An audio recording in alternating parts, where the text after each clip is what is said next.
What's up, everybody? Today we keep the world safe from a robot invasion. I explained how to forage for food safely, and we asked the question, how do you talk behind your coworkers' back if your Comm Badge is always on? Stay with us to find out. Welcome to the TNG Podcast, the number one place in the Alpha Quadrant to geek out about all things Star Trek: The Next Generation. I'm your co-host, Shereese. Hey, I'm your co-host, Andrea. Shereese, we are tearing down an amazing episode today. Season 1, Episode 20, The Arsenal of Freedom. This episode was written by Maurice Hurley and Robert Lewin and directed by Les Landau. And the star date is 41798.2. So let me just go right into our plot synopsis because we've got some really cool stuff to go over today. Awesome. All right, so the Enterprise has been sent to the Lawrence cluster to search for the USS Drake after it vanished while surveying the planet Minos, which many years ago became wealthy by selling weapons. When the ship reaches the planet, they're met by a recorded holographic figure advertising the Arsenal of Freedom, which invites the crew to the surface.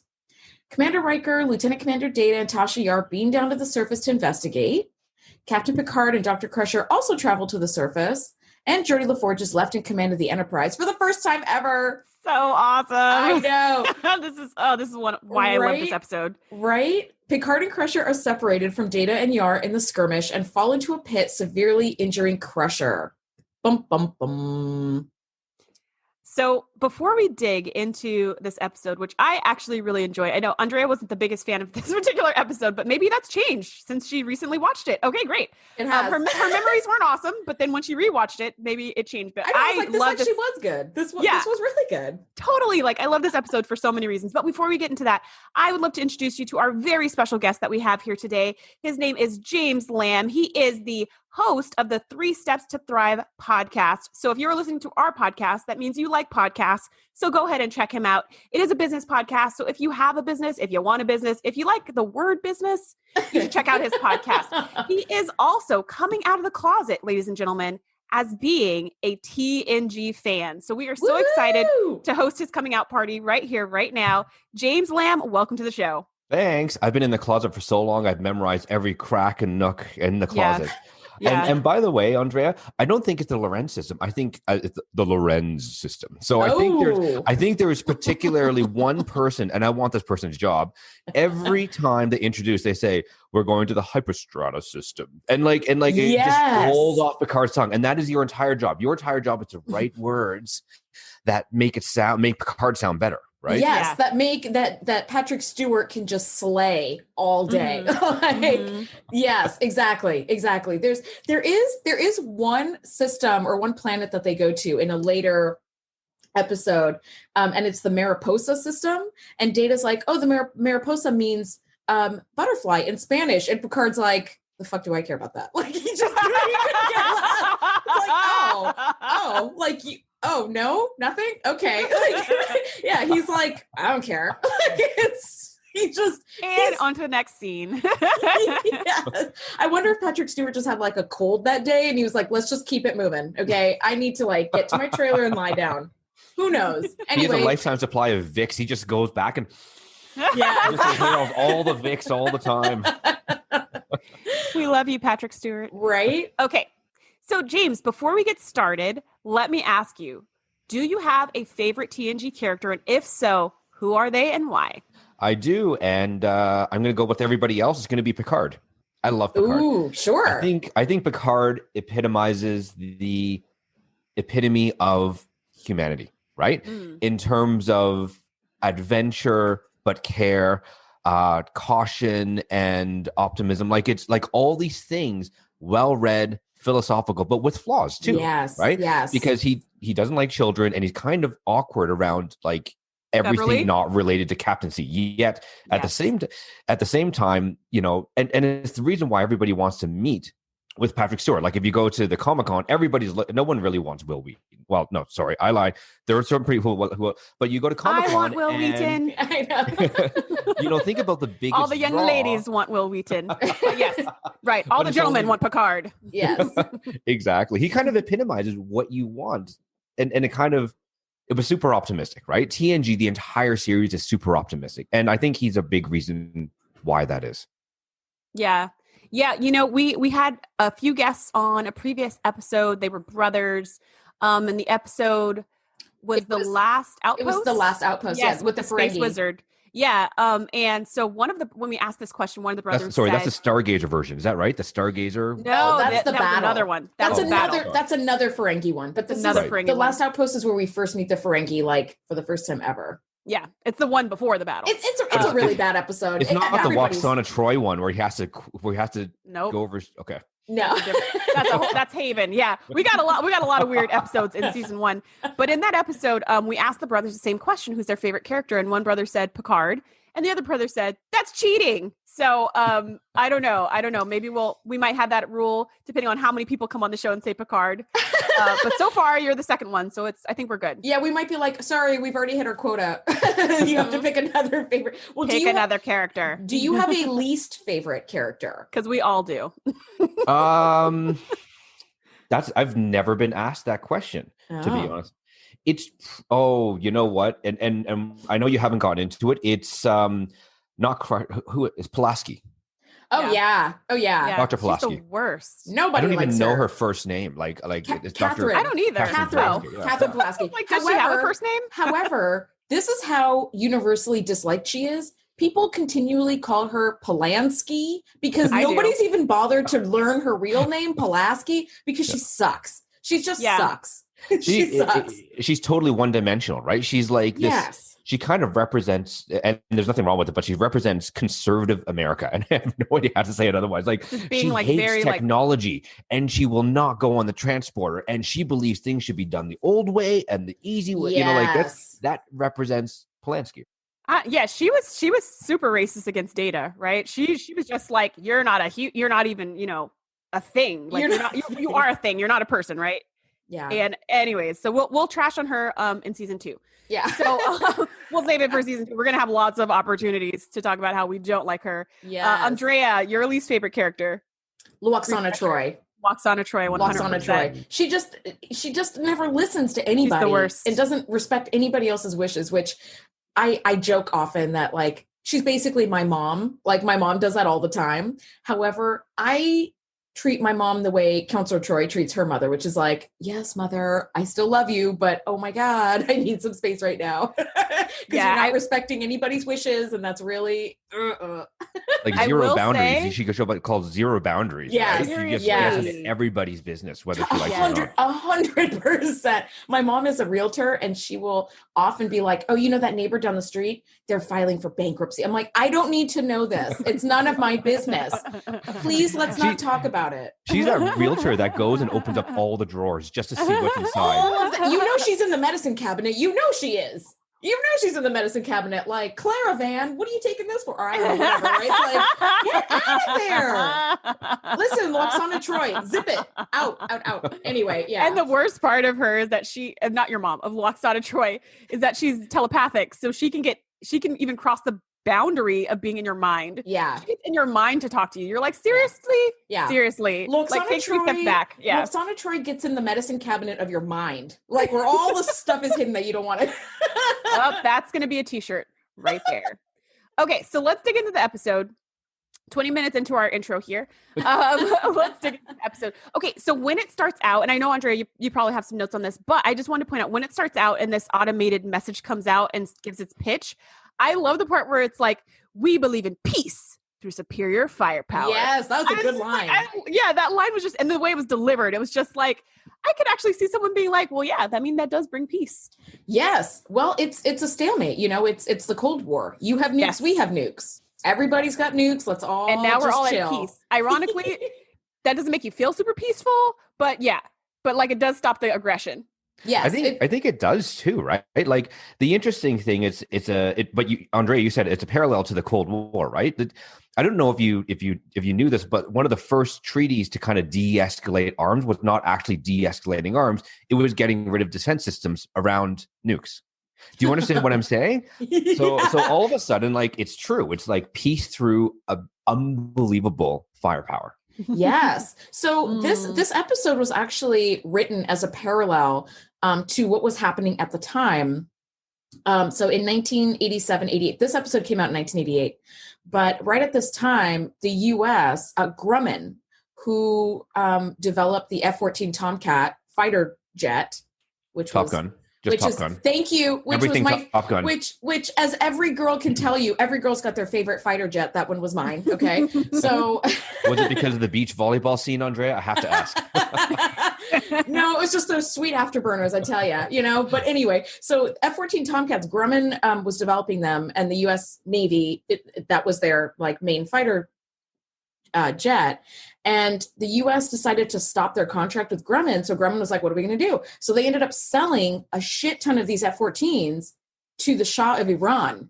So Iran also had U.S. fighter planes as well as like the U.S. And so the writers of the show were like, ooh, like arms dealing, right? Mm-hmm. This is like what's going on. So they decided to write this episode, The Arsenal of Freedom, to kind of reflect like what was going on at the time. So it was definitely not great. It wasn't great. It wasn't great. It was a great moment in history, but I think it was a really beautiful way that they displayed it. And I think it's really timeless because it's just human nature, right? To want to have more and to try to get it through violence. And then to eventually, if both of you are well armed, you just stop, right? Well, every conflict, there's a term for this. When people sell arms during conflicts, it's called war dogs. People who like profiteer during war dogs will sell arms like to both sides during conflicts to whoever the highest bidder is. Mm-hmm. So that has been something that's been going on since wars started. Well, there's even a Star Trek episode on that, right? Where I don't remember who it was, the one where he takes something and he gets younger and younger and younger. And it was too short a season. Right? God damn it, James, get off the show. Get off the show. Yes, that episode came up a couple episodes ago. Yeah, we reviewed it a few weeks ago. But was it the bad acting? Is that what it was? Or it was the bad makeup. It was just the bad storyline. It was the bad plot. But the concept is still relevant, right? The concept of I'm going to equip this group and this group with the same. Yes. Yeah.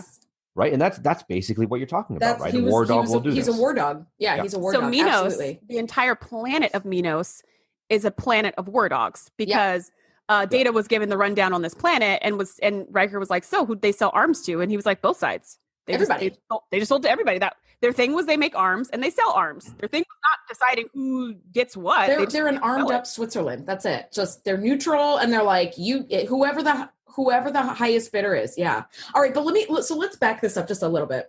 So the episode opens and we actually get like a nice little backstory tidbit on Riker. So Yar says, hey, you were, they're in search of the Drake. And she says, you were offered command of the Drake. And he's like, yes. And she's like, well, why didn't you take it? He's like, well, I thought that doing a tour on the Enterprise would be like beneficial. So this gives us just like season 1 is a little bit lacking in a lot of like really character defining backstory. So this was like nice to get just like a little Ritz cracker nip, it's interesting, right? Because Andre, I think he actually said, and I haven't actually dug into this, but if memory serves me correctly, he actually says, at the time, I thought it was more advantageous to take a tour on the Enterprise. So it's almost like he's like, I don't know if it's true or not, but at the time, I thought this was better. And I'm slightly regretting my decision.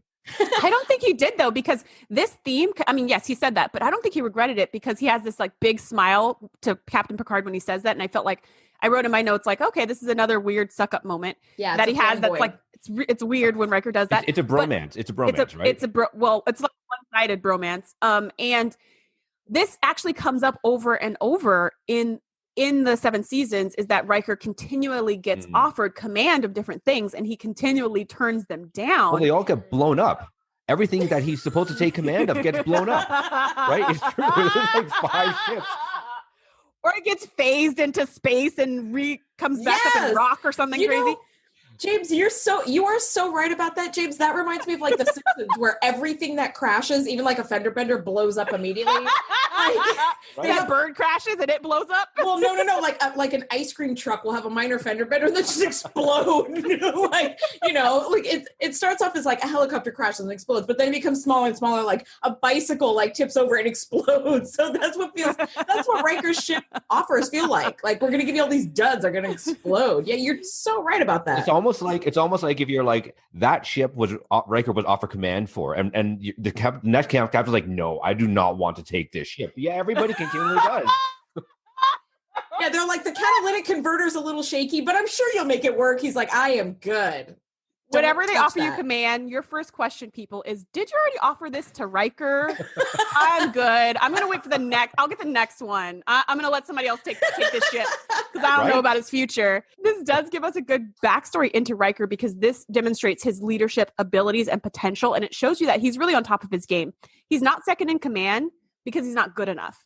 He's good enough to be captain and chooses to stay there because of loyalty and what he can learn and how he can grow. So it really gives you like this glimpse into who he is as a person and what he stands for. You're right. It's a totally important distinction than like he's just kind of bumbling along, stalling in his career, stuck as like number one, or he's been offered a bunch of commands and has turned them down because he wants to be on the Enterprise. So that's pretty cool. Mm-hmm. So they get to Minos, and we get this like automated message that we've talked about briefly where he says, "Peace through superior firepower," which is such a great line.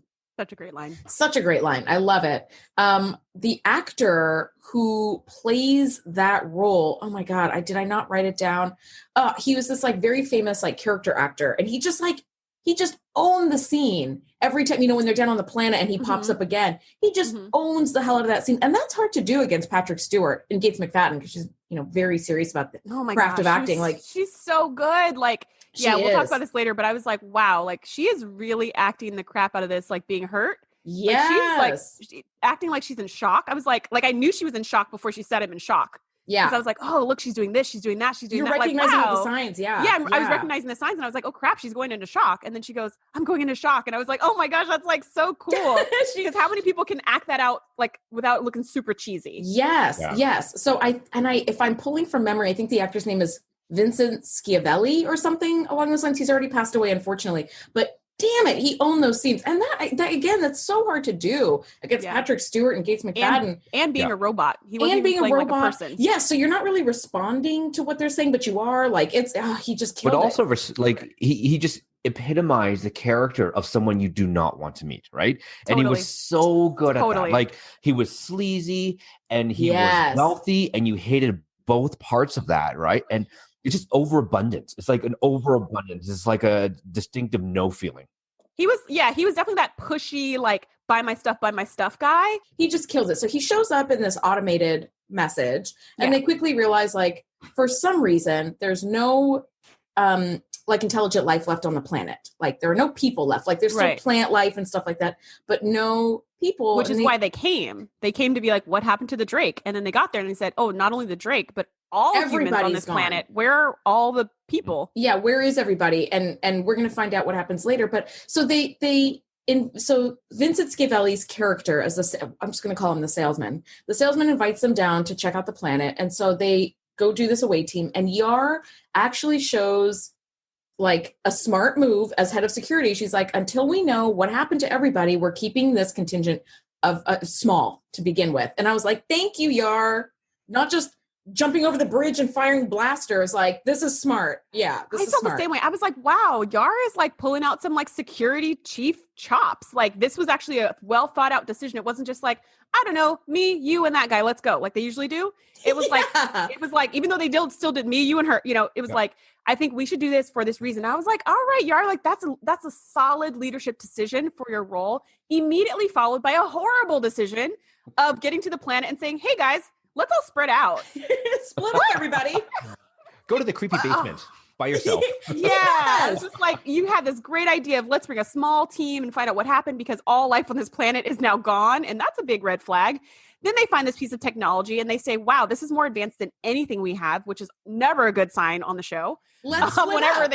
Let's split up. And I was like, aw, all the respect I just gained from Yar in that one scene, I immediately lost in the following scene. I'm curious, did anybody notice, and you may get to this, the awkward combat role later on in the episode? So the drone is actually there, and it's the first time they meet the drone. And I don't know why the drone always misses the first time. It's stupid. Right? I know. Technology, I know. But anyways, it hit. And then Data kind of pushes Riker out of the way. And then Yar does this super awkward combat roll. So look for it the first time. It's hilarious. Oh, I'm going to have to check that out. But the thing I wanted to mention is Yar had better shine on this because she is the only one playing her own role, right? If you think about it, the captain becomes the doctor. Geordi becomes the captain, right? You're right. Like, all these people, part of the reason why the episode is sometimes as awkward as that combat role that Yar did is because they play out of fish characters. The only one who actually stays is actually Yar. So that's a very insightful point I didn't think of, but I do have a little background information on like some of the role reversals. So originally the script was written to have Captain Picard be injured in the fall and Dr. Crusher go into her doctor role. And as he's like at risk of dying, she like spills her guts about her feelings about him. And Gene Roddenberry was like, whoa, she has feelings about Picard? No. Yeah. No. Right? So Gene Roddenberry was like, I don't want to do a love story, so we're going to take that out.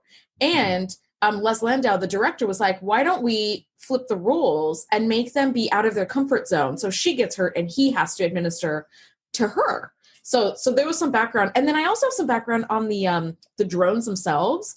They were made using, and Shereese, you may remember these, and James, if you do, I'd be very surprised because it's a female product, but or more feminine product. The Legs pantyhose containers. Legs pantyhose came in like a little egg shape. It was like a little plastic egg that you pop, and then the pantyhose were inside. So they took that in a shampoo bottle and like stuck that together. They made it. Oh, yeah. That's so interesting. Yes, and the special effects director like chose not to use like motion control photography. His name is Dan Curry, and he used his years of Tai Chi training to keep like, and he basically had like a green screen like suit on, like basically, and was just like moving it around. And he was using his Tai Chi training to like keep the movements like fluid. So I was like, that's super cool. That's crazy. Right? That is really cool. Hey. And these were drones before drones existed, which is like another piece of technology that just makes me happy. So, right. I never thought of that because drones are so commonplace now. I didn't even, in the 80s, that was not, we wouldn't have called it a drone no. because we didn't have that word in our vocabulary. Yeah. We would just be like, oh, crazy weapon thing that flies. Yeah. Like we didn't have a word. And I don't remember what they called it. I think they called it the device or something on the show because like that wasn't even a thing. Yeah. Okay, so they're on the planet. They say, let's spread out. And and then this guy, the captain of the Drake, shows Captain up. Rice. Yeah, Captain Rice. I was like, what's it? Yeah, Captain Rice shows up and is like, hello, Riker. How are you? And I was like, this is like. And he's like, hey, man, how's it going? We were so worried about you. And he's all like, okay, see, everything is fine. How many people are on your ship? I had a moment with that. Yes, which they're on like this like rescue mission or investigative mission. Right. So you wouldn't, even if you know Captain Rice, which like Riker said, like they were at the academy together, they know each other. You wouldn't just be like, Tim, how are you? It'd be like, how the heck are you, buddy? Where have you been? We've been looking for you. How many people are there? He's talking to him like he's at a backyard barbecue. Like they just grabbed the same beer and they're like, oh, hey, like that doesn't make any sense at all. Did you notice the good ship Lollipop? When he realized, when Riker realizes that something's wrong with Captain Rice, he goes, what is your ship name? It's the Enterprise. And he goes, no, it's the Lollipop. It's a good ship. And I was like, this is Shirley Temple's The Good Ship Lollipop song. I was like, Good Ship Lollipop. Oh my gosh, I forgot about that song. That's hilarious. That's so good.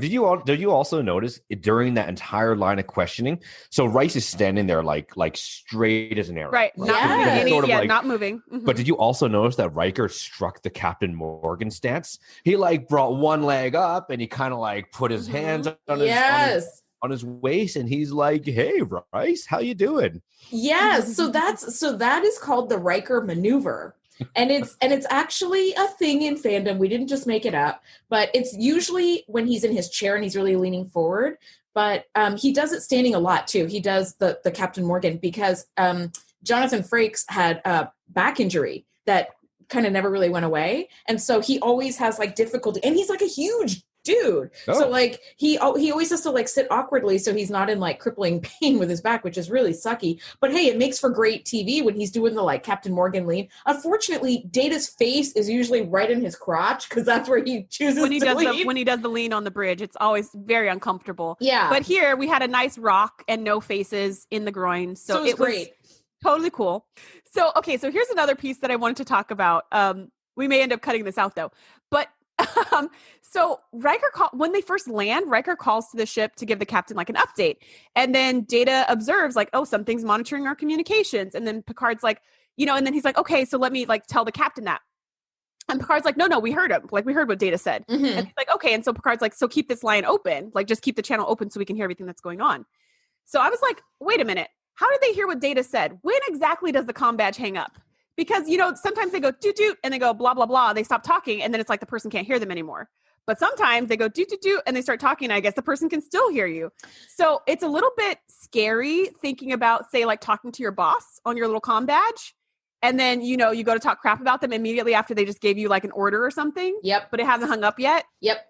That's okay. So yes, that and is. Sometimes they push the button to hang up, right? But sometimes they don't. Yes. So okay. So James, one of Shereese's like things that it irks her about TNG is when shields are up, you're not supposed to be able to like transport people off and on, but they still do it all the time. Like they say, like with shields up, we can't transport, and then 2 seconds later they're transporting people through the shield, right? For me, my hang up is the comm badge.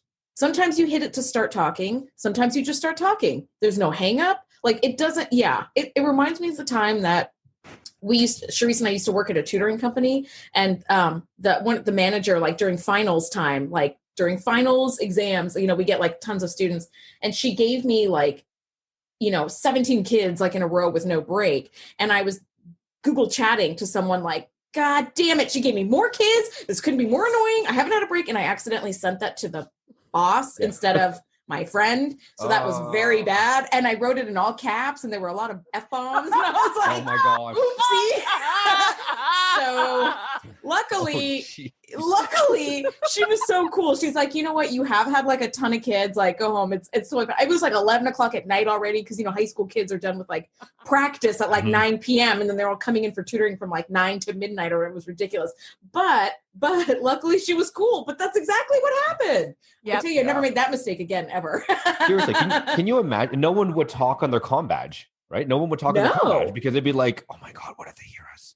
Yes, because the computer's always listening. Right? It's long range. It's long range baby monitoring. That's what it is. It's actually it's the same thing as the Echo. That's exactly what it is. Or like iPhones. All iPhones are always listening to you because they're waiting to hear their cue.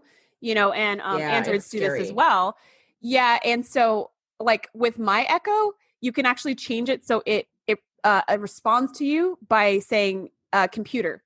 And so it feels just like you're on the bridge. So you go, computer, set volume to 30%. And it's like, ding, ding, computer. And it'll respond to you. It'll be like, volume set. That's amazing. It's like really cool. Yeah, that's really cool. So it's like, it's always listening to me, which is creepy, but also that's kind of... Is it amazing, though? It must feel amazing to say computer, right? You know what's funny about it? What's funny about it is when I'm like not near my Echo, like when I'm in my car or something else, I'll find myself wanting to talk to it. I'll be like, Alexa, change station. Oh, there's no Alexa in here. And I'll find myself like wanting to be like, hey, like go do this for me or do that for me. Call mom or just whatever, And I'll be like, oh no, I have to push buttons, but I can't do that while I'm driving. And then I'm like, how do I do that? Okay, so this is a totally random aside, and I'm sure we're going to cut it. Yeah, we're probably going to cut everything we just said for the last 15 minutes, but I enjoyed it. Because we're totally meandering. However, I feel like I am single-handedly saving the planet from robots rising up, because after I ask Alexa to do something, I always say, thanks, Alexa, even though she never responds. And that is the single thing that is keeping all the robots from just killing us all. But it's true. I think we all do, right? Like right? I'm always like, thank you, Alexa. Thanks, Siri. Yeah. Oh, there, and Siri just popped up. There you go. Right, of course. I do say thank you, because whenever I say like Alexa, like I could have it say computer, but then I say computer actually a lot. So instead I would be like, oh, like Alexa, what time is it? Or something like that. And she'll be like, the time is 8:15. Have a great morning. And I'll be like, thank you. Yeah. Can you see? So have a great morning. Like this is, if the what were they called? If the Minosians, I think that's the proper term, right? Whoa. If the system had said, like target eliminated it, and you said thanks, it's EP6 or whatever it is, then the system would be like, oh, no problems, and it would shut down, and then they would still be there. See? But because they treated them like slaves. Yeah, because you guys were jerks to the drones. Now you're all dead. Anyway, all right, we totally have to cut all that. But, we're gonna cut all that out. So all right, so Riker has to. All right, so Riker's determined that Captain Rice is fake. And he starts giving it like a bunch of numbers to confuse it. And so then he becomes, it just sort of reveals that like it's a holographic projection and it's not really Captain Rice, which is not a big shocker. And it's this drone, this legs, pantyhose, and shampoo bottle, really cool drone. And it encases Riker in an energy field. And I love so much thinking about Jonathan Frakes having to just do the like face, the like surprise face. Yeah, the mannequin challenge. Because that energy field of course just added in like post production. They have to do special effects. And so these actors are walking around him while he's like totally frozen with this crazy goofy face. It's fantastic. I didn't think about that. I didn't even think about that, but that is pretty fun. It did crack me up. So then Captain Picard finds out what happened, and he and Dr. Crusher rush down, which number one, the first rule of Fight Club is the captain does not leave the ship to go to the away team. Thank you. Don't do that. Thank you. You don't need to be there. The first one to be like, wait a minute, Captain, I strongly oppose this decision. You talk about micromanagement, and this is it. He has a crew of 1,000. He himself has 1,012, and he has to go down there. Why? And not only is he going down, the chief medical officer is also going down. Let's take 2 generals into the frontline battle. Great idea. Yes, let's leave everyone else back in the tents, just in case. Yes. Back up. Everybody with the guns and stuff, stay back. We're just going to go for a waltz. Yeah, because I do feel like neither of them had a phaser. And I was like, what? No. Don't you guys know this is a dangerous planet? I could... Well, so here's a couple of things. Number one, you don't need Dr. I could see wanting Dr. Crusher there because you don't know if Riker's alive or not. Yeah, he wanted Crusher for Riker. Yes, but wouldn't this be the perfect time to deploy Counselor Troy? She could beam down there and like sense him. If he's there or not. Why don't you just use her? Right? Worf is a weapons and arms expert, right? But yeah, you have Yar there. No, they have the poet. That's true.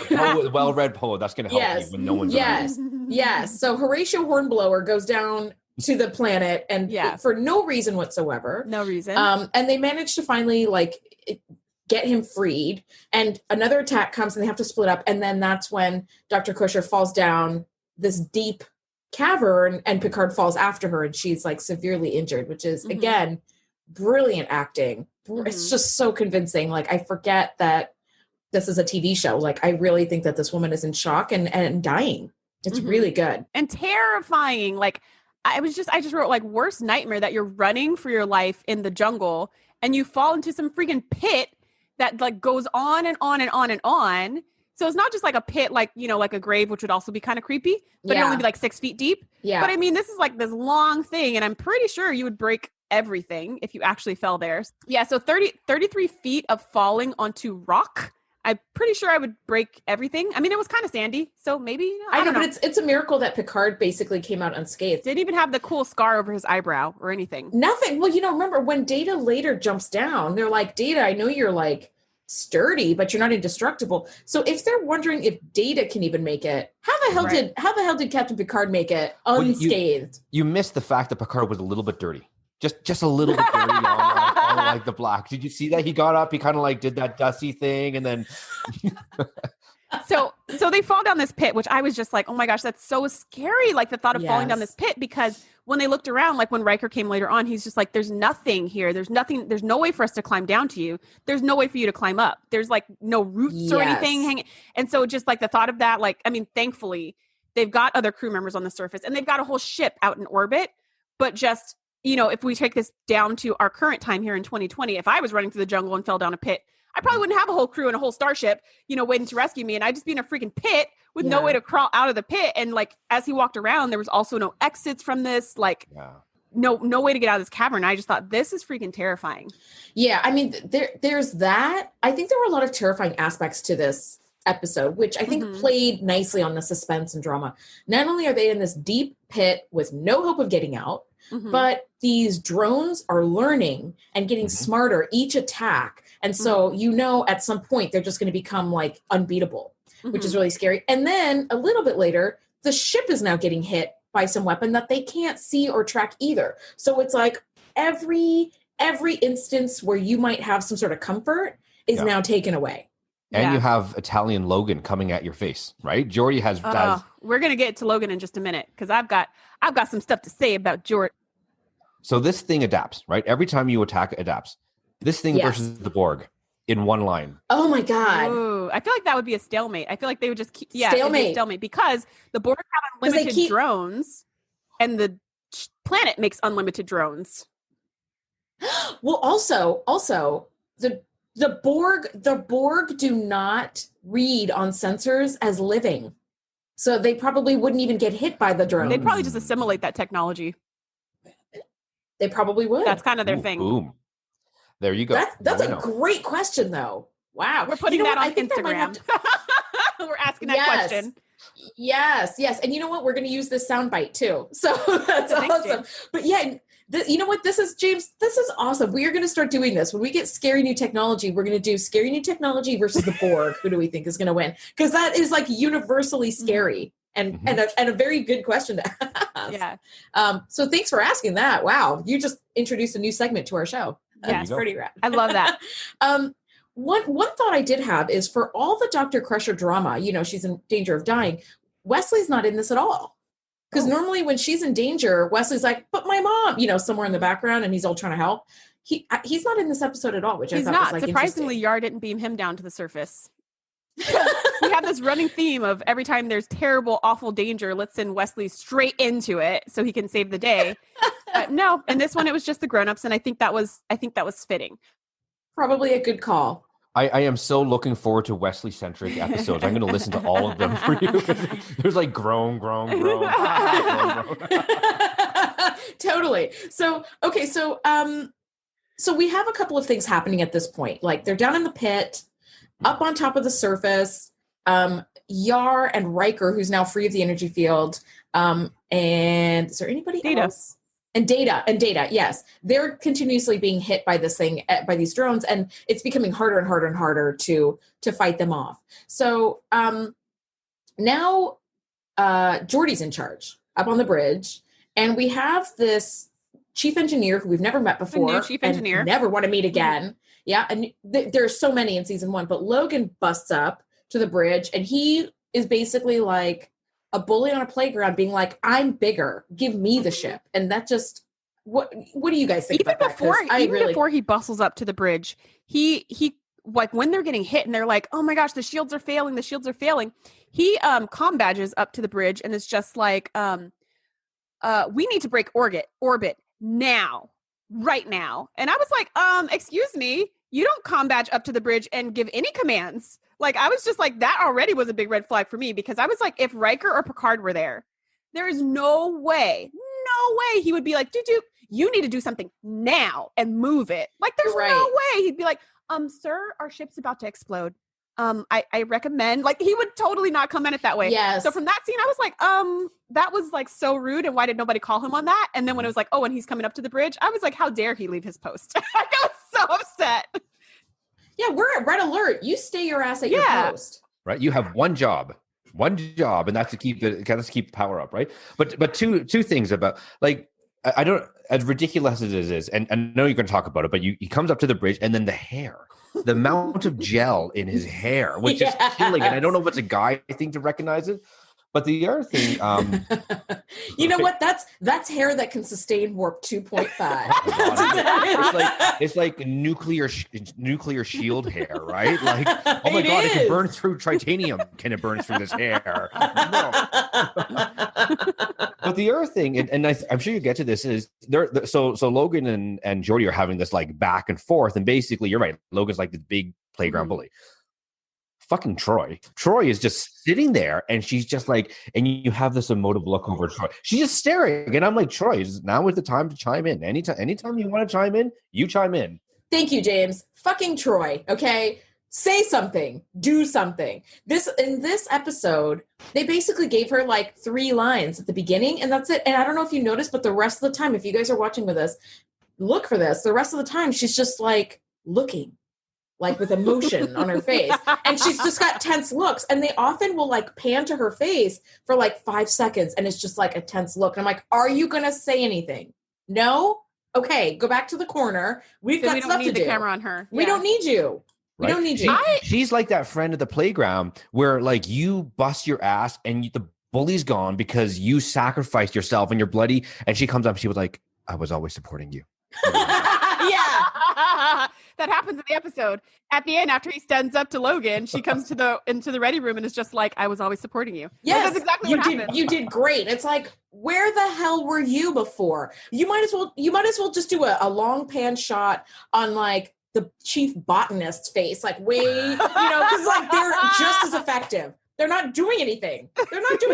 Yeah, no, it's point. Thank you, James, for bringing that up, because you're right. Like she did less than nothing. But I do like how by her not doing anything, it gave Geordi the chance to stand up for himself, which is really what he needed to do. Like he's in charge and he needs to be in charge. Yes. Like, and nobody can come to his rescue. If you're going to be running the show and running the ship, you need to make it clear to absolutely everyone that you're running the show and you're running the ship.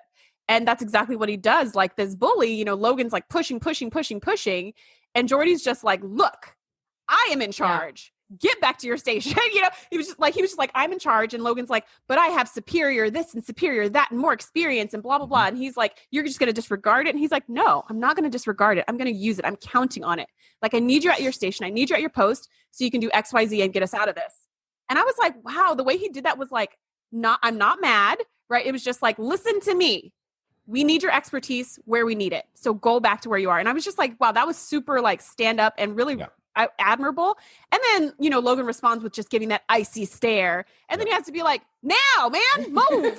And he's like, fine. And then him and his warp 7 hair go away. So walking away on impulse. Right. Yeah. I didn't say go at quarter impulse. Okay. I need you now. So James, and Shereese, in doing some background reading for this episode, a lot of people who have like reviewed, who have like Star Trek review shows and reviewed this episode, they have, it's kind of universally put out there that people really don't like Geordi's being given command. They felt that it felt forced. I didn't feel that way. What did you guys think? I mean, Riker's gone, Data's gone, like even Crusher's gone. Like he's the last one, unless we want to put Troy in charge of the ship, and that doesn't happen until like season 6. I think it's an opportunity for really good character development, right? And let's be honest, Geordi's definitely the softer of the bridge crew, of the star crew, right? Like even in his love life, there's that awkward episode that comes up with where he falls in love with a hologram character. I don't Dr. Leah Brahms. Yes, oh yeah, yes, absolutely, and it's super awkward, right? So bad. So he's always been like the slightly awkward, like the teenager coming of age. So this was a nice moment for him to shine, right? They needed this development, or else Geordi would go the same way as Logan, which is nowhere. Yeah, I think you're absolutely right. Like I like that he was given command, and Shereese, you're right. Like it makes perfect sense. He's the only one left of the bridge crew. But yeah, I actually disagreed with like other reviewers. I thought like this was, like you said, James, like important for that character development. So, all right, so we're down on the planet. The ship is taking hits up top. Everything is going haywire.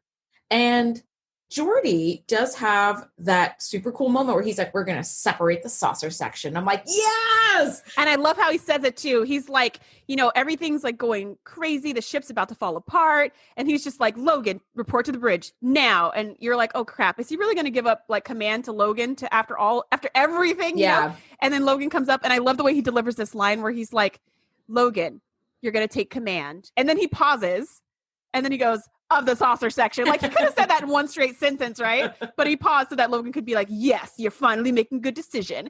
And then he's like, of the saucer section. And he's like, what? But come on, I want to be in charge of everything, man. And then Logan criticizes Geordi's decision, saying, oh, you're just going to leave them on the ship, or like, oh, now you're going to do this. Oh, you're not. Now he's second guessing everything, because in the beginning, he was the one who Comm Badged up and was like, we need to break orbit and basically leave the away team immediately. And now he's going, you're going to leave the away team? What a coward. And now he's going, you're going to separate the saucer section? What a terrible decision. It's like, listen to me, Logan. Once we get out of this, you can expect a court martial. As soon as we're done with all this, I'm going to be back with you. Right? Like, we don't have time for this. He's that friend where like, you're like, what do you want for dinner? I don't care. Do you want to go Japanese? No, I don't feel like that. Do you want to go Vietnamese? No, I don't feel like that either. Yes. But anything's fine. Like he's that friend that just like, you're like, you want to throttle. Sorry. Well, for me, he felt like Donald Trump. where it's like, let's do this thing. And you're like, okay, we'll do that thing you want. And he's like, no, that's a bad idea. It's like, well, then why did you suggest it, dumbass? Well, I never suggested it. Let's be honest. Yeah. That's your word, not my word. I never suggested it. It's like, but the video footage shows that you suggested it. No, I didn't. It's like, okay. And the American public is Troy just sitting back with wide eyes, right? That's what she's doing. What is happening? All of you out there who don't vote, get off your butt and do something. Vote. Yes. Don't be like Troy. Okay? Don't do that. And that's our next t-shirt. Don't be like Troy. Vote. And just so you know, ladies and gentlemen, James is coming to us as a Canadian. So he's having a very third party. Oh, I'm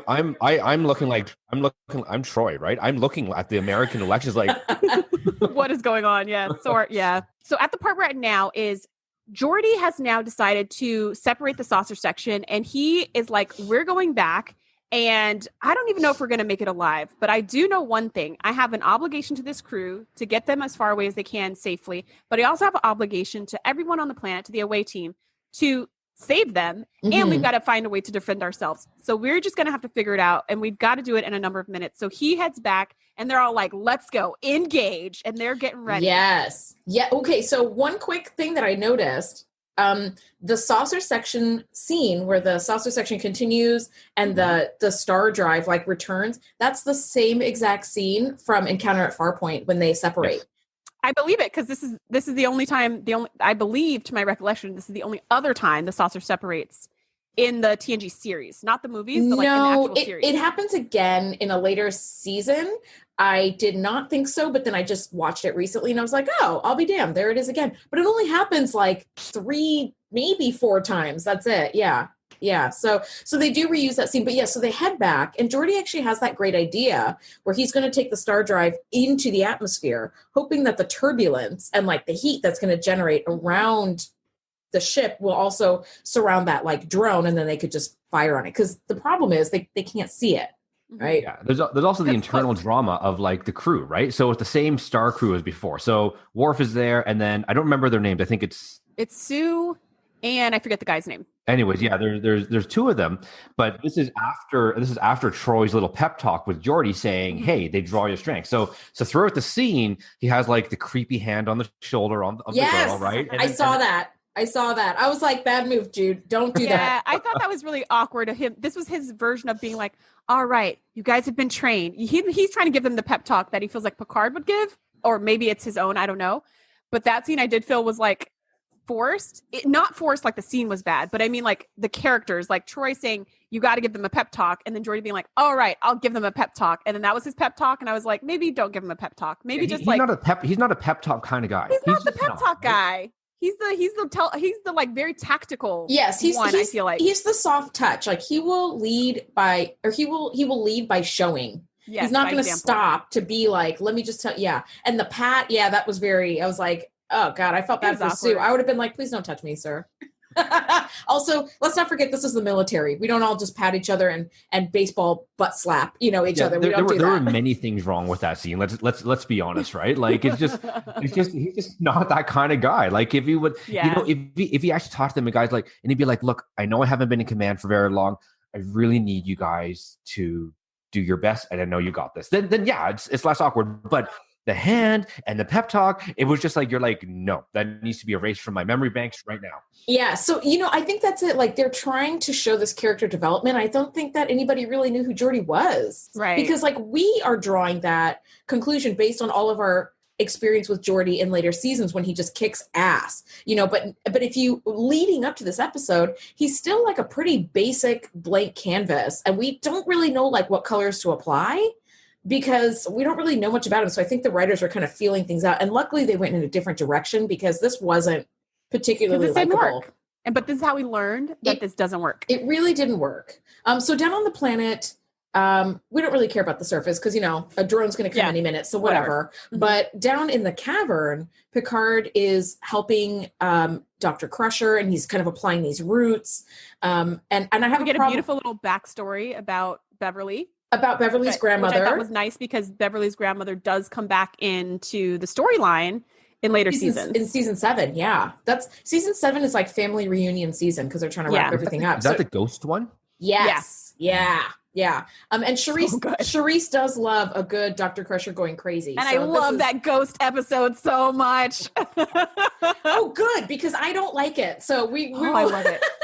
That's great. We'll have some back and forth. But so I can see the world going crazy and like breaking off roots everywhere and it's like bitter and then like smearing on Yes. your hands. Okay. Yeah. So I had a major problem with that. When you are foraging and looking for new, like encounter some like new plant life that might be a food source or whatever, for survival training, you never put anything in your mouth first, ever.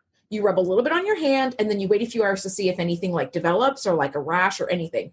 And then you'll rub like the teeniest little bit like on your lip and see if anything. And then on the inside of your lip. And you have to wait like hours and hours to make sure you don't get violently ill. And then you'll taste like a tiny bit. You don't just pop it in your mouth and then rub it on your hand. Beverly, no. That was some good survival training I just got right there. I just thought like, don't ever eat anything. But yeah, I guess if you need to survive, maybe not the best way to go.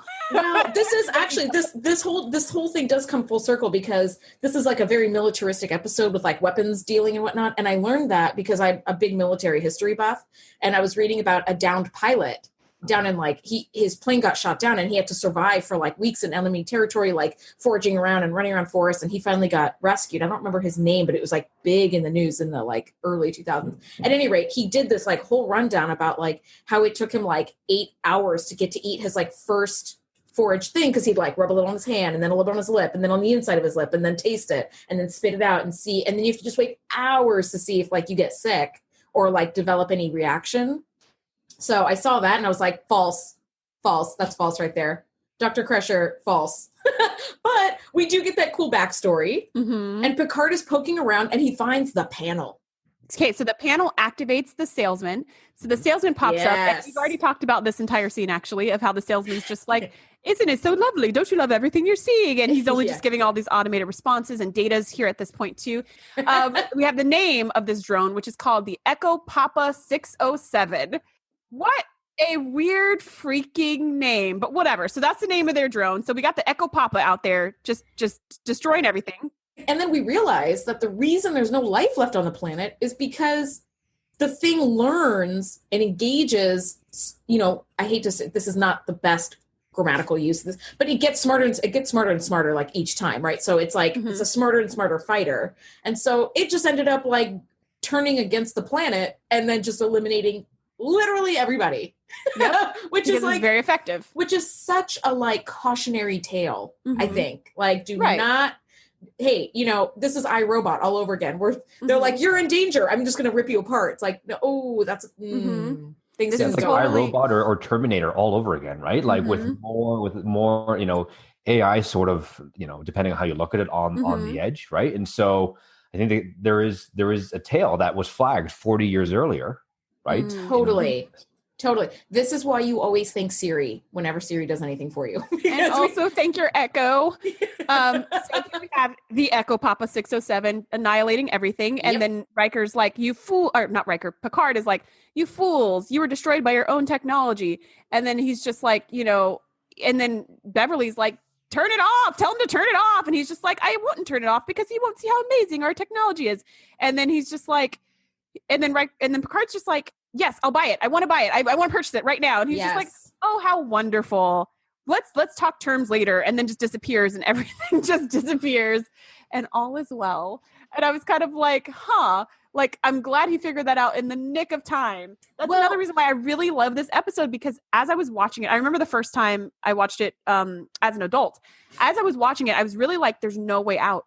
There's no way out of this episode. Like there's no solution. And so that was really, really engaging for me. And then to kind of come up with the solution in the 11th hour was like, oh. And that's something we've talked about where some episodes like the virus thing, you know, Beverly's just going to come up with an inoculant. She's just going to, she's going to eventually figure it out. But something like this, you're like, I don't see how you're going to get out of this. Like, this is terrible. And I love that it's Dr. Crusher who's like injured and on the verge of dying.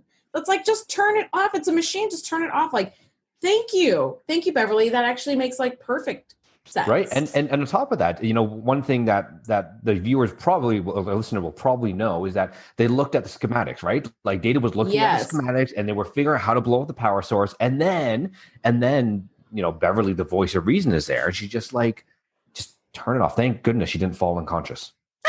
know, because they would have been like, let me just cross these wires. Yeah, no, it wouldn't have gone. Well, in that kind of nick of time span, the salesman tells Picard that they also have this like drone in space that's like shooting at any like vessels.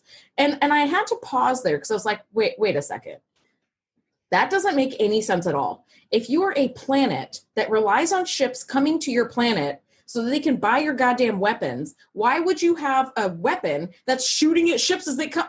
Wait a second. That's like the Apple store being like, if anybody tries to come through the door, just murder them. Like, that doesn't make any sense. How are you going to sell your product? It's the same issue that they had on the planet, right? Is that at some point they unleashed this weapon on the planet to demonstrate how great it works. And then it ended up annihilating everybody. It was too good. Yeah. Same thing with their planet protector drone is they probably unleashed it to demonstrate how great the technology is. And then they were not able to ever turn it off. Oh, see, that would make more sense. It's kind of a dumb system, right? But you're right, Andrea. Like, you don't want to kill your customers before they even buy, right? It's not profitable.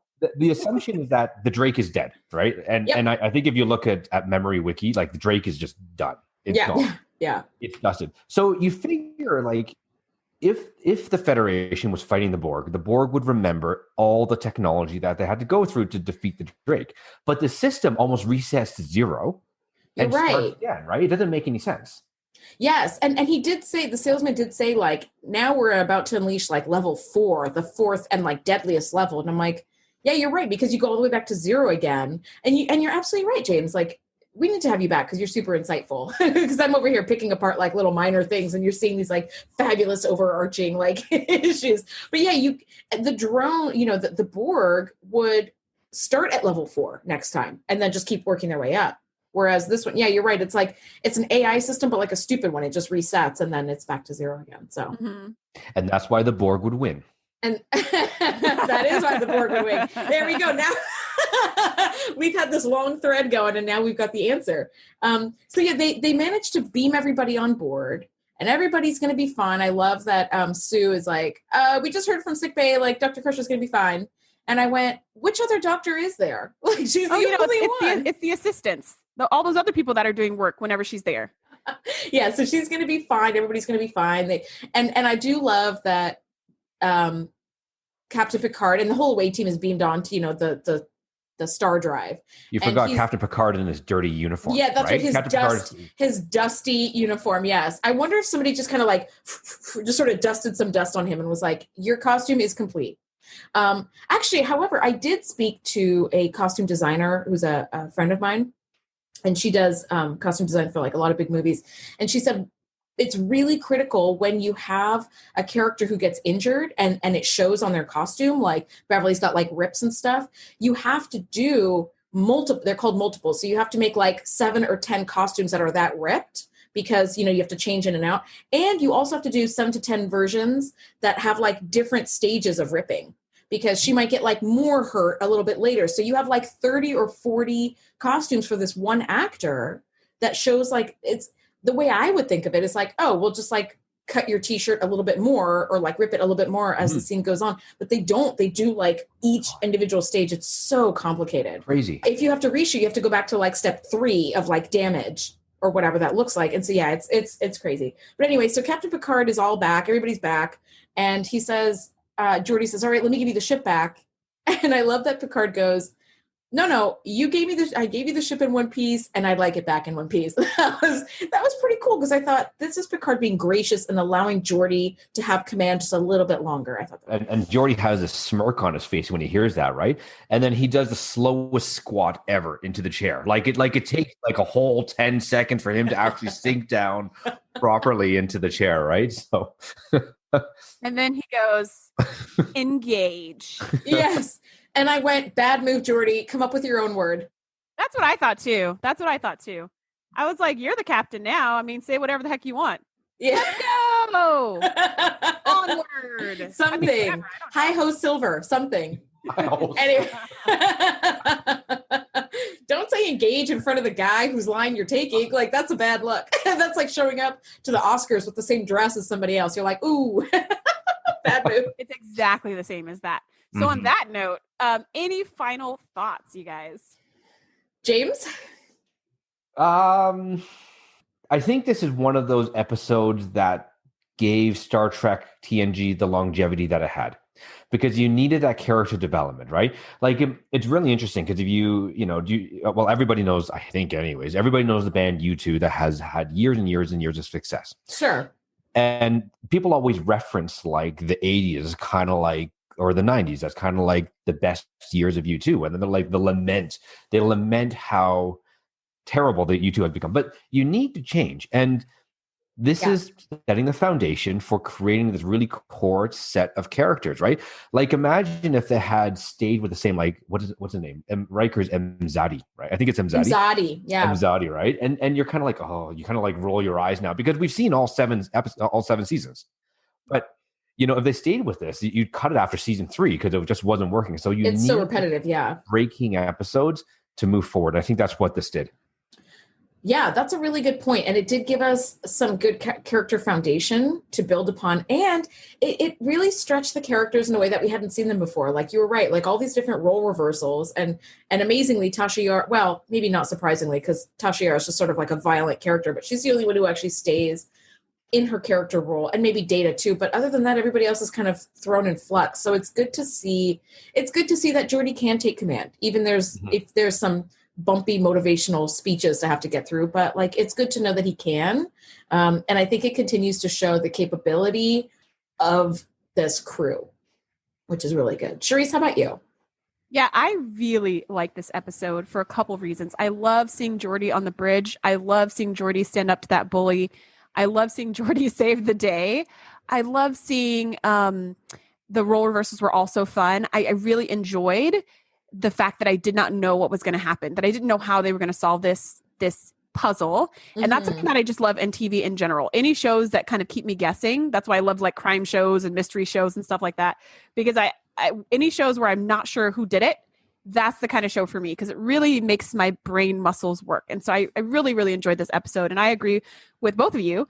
And I agree with James in saying that like this is like the quintessential type of TNG episode that kept the show going. This is like, unlike some of our other episodes in season 1 where I've been like, how did this show ever get picked up for a second season? This is one of those episodes where I'm like, yes, more please. Yeah, totally. Well, James, thank you so much for hanging out with us and geeking out about Star Trek. And thank you for coming out of the closet about your TNG fandom, like on our show.